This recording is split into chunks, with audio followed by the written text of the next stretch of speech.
There was a woman walking, no? Naglalakad siyang ganyan, and a guy was asking for help. Sabi niya, please help me. Sabi niya, okay, kumuha siya ng pera. Binigay niya. Tapos nakita ng mama, may precious stone, such a very rare precious stone, too expensive to value. Tapos sabi niya ganun, sabi niya, pwede, akin na lang yan? Oh, sure. Binigay na walang pag-iisip. Binigay. Tapos tuwan-tuwa yung mama. Sabi niya, wow. Tapos sa isip niya, teka muna, paano niya maibibigay isang bagay na napaka-valuable kung merong mas mahigit, kung wala siya na mas mahigit pa dito? Kailangan makuha ko yun. Nakasupangan ng tao, no?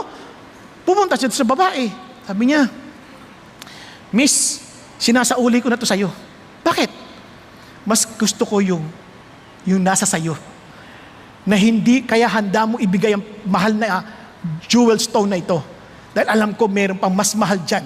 Kaya handa mong bitawan ng isang bagay na tulad nito.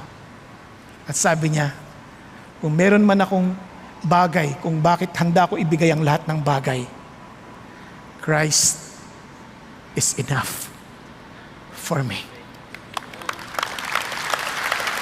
And the reason why we cannot give up whatever worldly wealth that we have in this world and worldly ways, because Jesus has never been enough with us. And ito, He was never enough to us. And ito pinakamalungkot. Because you did not allow the Holy Spirit to be upon us, who will glorify Jesus.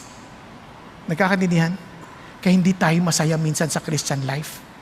Kaya minsan, yung ating kawalan ng peace sa Diyos, nagdudulot ng away sa labas.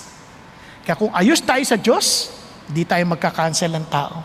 Hindi tayo mangiiwan. Hindi tayo parang magbabaliwala ng kapwa. Because we value people, because God valued us. Because Christ is enough for us. Amen?